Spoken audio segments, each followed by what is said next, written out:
सरकारले यही वैशाख 25 गतेसम्म जारी राखेको लकडाउन लम्ब्याउने वा केही खुकुलो पार्ने भन्ने विषयमा अलमलकै बीच प्रधानमन्त्री केपी शर्मा ओलीले अहिलेको यो परिस्थितिमा मान्छेको जीवनलाई नै बचाउन सरकारको ठूलो भूमिका हुने बताएका छन्। मान्छेको जीवनलाई सबैभन्दा बढी ध्यान दिनुपर्ने उल्लेख गर्दै प्रधानमन्त्री ओलीले नेपालमा सरकारले गरेको गतिविधिका कारण हालसम्म कसैले पनि कोरोनाको संक्रमणको कारण ज्यान गुमाउनु नपरेको जानकारी समेत गराएका छन्। कोरोनाबाट सिर्जित संवेदनशील क्षणमा असंलग्न आन्दोलनमा संलग्न संगठन नामका 120 मुलुकले आफ्नो संख्यात्मक र नैतिक बललाई प्रयोग गर्नुपर्ने बताएका हुन्।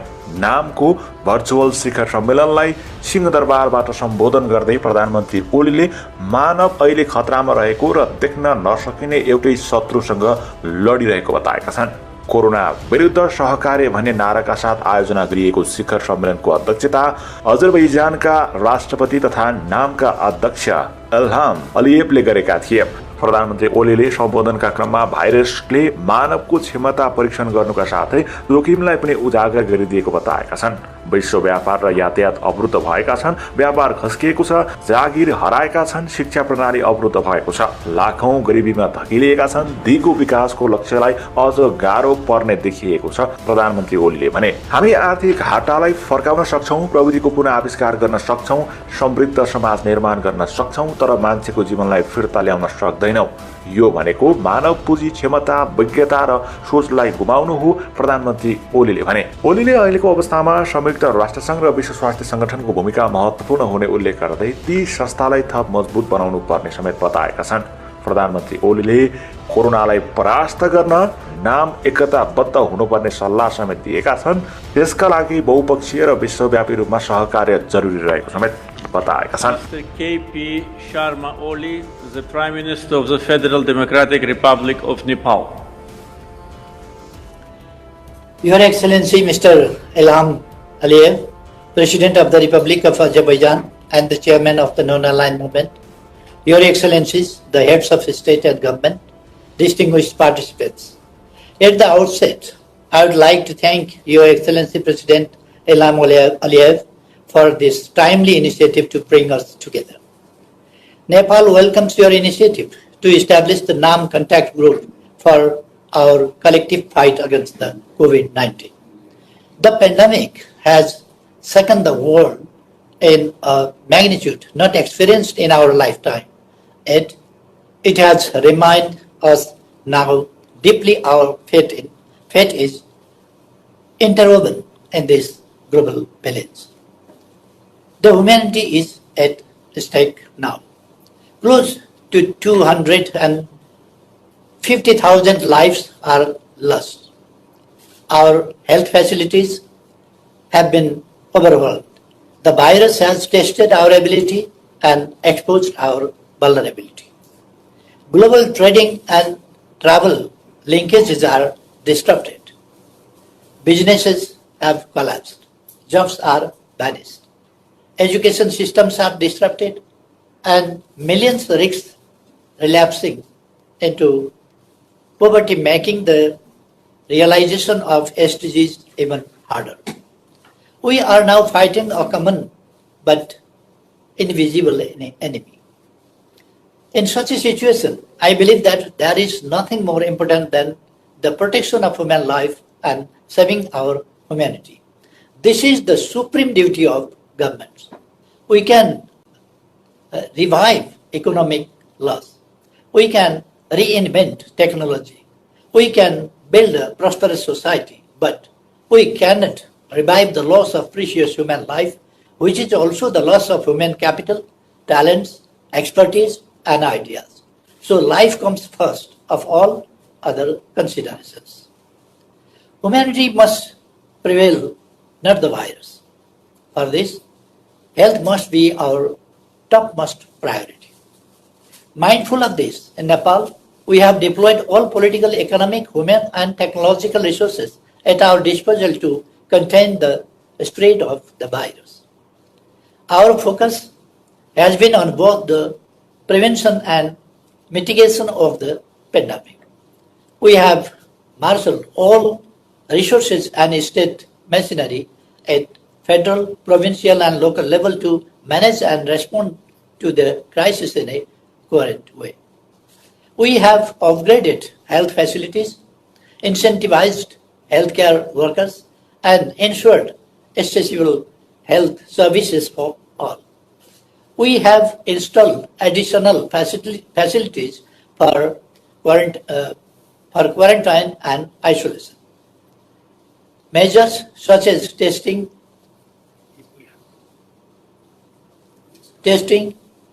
contact tracing, quarantine, and social distancing.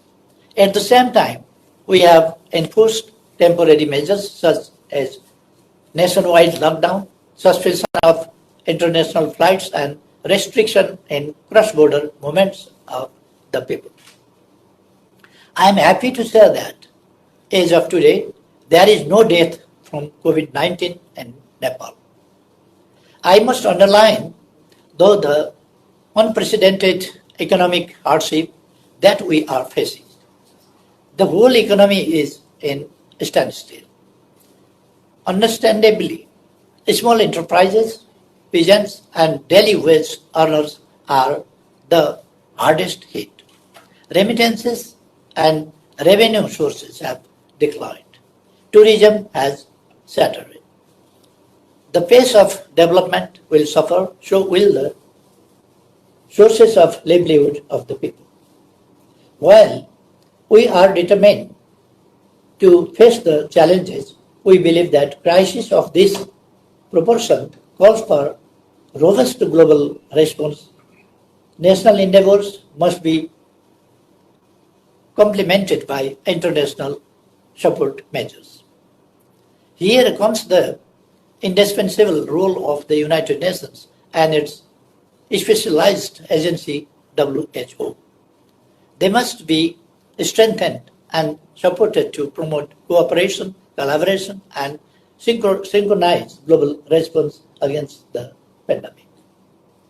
Non-aligned movement as a group of 120 countries must use its numerical and moral strength to unite the world at this critical moment of human history. If the world unites, we will win the war. If the world divides, virus will defeat us. And there is no other choice, but the virus must be defeated. In this context, I would like to highlight the following points. First and foremost, NAM must remain united at this critical hour and support multilateralism and global cooperation to defeat COVID-19 and to help achieve the shared aspiration of peace, stability, and prosperity. Second, NAM must coordinate actions to help its member states and consolidate the voice of the poorest and most vulnerable population around the world in a spirit of global solidarity. In this regard, Nepal welcomes the proposal to establish the NAM task force to work out a database that will include requirements of NAM member states. Third, NAM must do its part to ensure that the world bounces back to normal. While galvanizing global unity, we need to scale up South-South cooperation by way of sharing experiences, transfer of technology, medical logistics, and equipment. Fourth, NAM must coordinate and advocate for launching a robust recovery package from the international community to address the looming economic recession.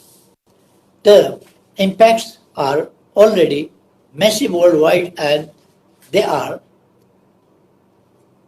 disproportionate to the LDCs, LLDCs, and SIDs in particular. The crisis should not provide an excuse to retreat from existing commitments to the developing countries. Fifth, NAM must promote regional initiatives as a building block for global efforts. In South Asian region, leaders of SAARC countries come together for a summit-level video conference to promote cooperation and find solutions to the challenges posed by COVID-19. Sixth, Humanity must come together to fight against the challenges of poverty, illness, and underdevelopment. This is not a time to engage in insurgencies and wars. Therefore, Nepal supports UN Secretary General's appeal to global ceasefire. Finally, the pandemic has exposed the inadequacies and fragility in existing economic system. We must ensure that states reorient economic arrangements and redeploy resources for building and maintaining of basic social protection, healthcare, and education. Pro-people policies stand better to deal with the crisis like this. Therefore, I conclude, Mr. Chairman, let me express my profound condolences to the countries and families for the loss of lives and wish for speedy recovery to those undergoing treatment. Together we will rebound and rebound better. I thank you for your attention.